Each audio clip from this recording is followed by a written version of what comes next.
বাঘ লাফিয়ে পড়ল শিয়ালের উপরে। পাশে ছিল কচ্ছপ। কচ্ছপ কি করবে? হ্যাঁ, গল্পটি ছিল এক নদীর পাড়ে বাস করত এক শিয়াল আর নদীতে বাস করত কচ্ছপ। শিয়াল এবং কচ্ছপের মাঝে একটা সুন্দর বন্ধুত্ব তৈরি হয়। প্রতিদিন তারা বিকালে গল্প করত নদীর পাড়ে। সেরকমই একদিন গল্প করছে শিয়াল এবং কচ্ছপ নদীর পাড়ে বসে। এমন সময় জঙ্গল থেকে বের হয়ে বাঘ অতর্কিত আক্রমণ চালায়। প্রথমে লাফিয়ে পড়ে শিয়ালের উপরে। শিয়াল তো নিজেকে একটা ঝটকা দিয়ে পালিয়ে যায়। কিন্তু কি করবে কচ্ছপ? কচ্ছপ তো শিয়ালের মতো দৌড় দিয়ে পালাতে পারবে না। তখন কচ্ছপ তার মাথাটা নিজের খোলসের ভিতরে লুকিয়ে ফেলে।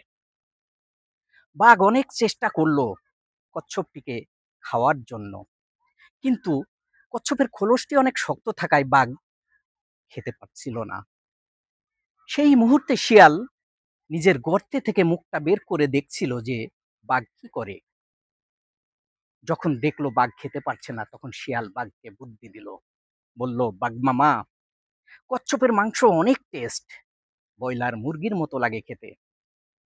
আপনি একবার খেয়ে দেখুন, তাহলে বারবার আপনার শুধু কচ্ছপের মাংস খেতে ইচ্ছা করবে। বাঘ তখন বলল, কিন্তু ভাগ্নে, এর খোলসটা তো অনেক শক্ত, আমি তো খেতেই পারছি না, কি করে খাই একটু আমাকে বলো তো। তখন শিয়াল যুক্তি দিল, মামা, কচ্ছপটিকে আপনি পানিতে ফেলে দিন, যখন পানিতে ভিজে নরম হয়ে যাবে তখন আপনি ওটাকে খেয়ে নেবেন। বোকা বাঘ শিয়ালের কথা শুনে কচ্ছপটিকে পানিতে ফেলে দিল। পানিতে ফেলার সঙ্গে সঙ্গে কচ্ছপটি চলে গেল।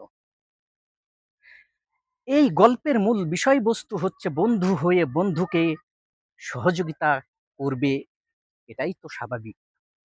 বন্ধুর বিপদে বন্ধু পাশে থাকবে, এটাই স্বাভাবিক। কিন্তু এই সমাজে এমনও কিছু বন্ধু আছে যারা বন্ধুর বিপদ দেখে বা বন্ধুকে বিপদে ঠেলে রেখে পালিয়ে যায় স্বার্থপরের মতো।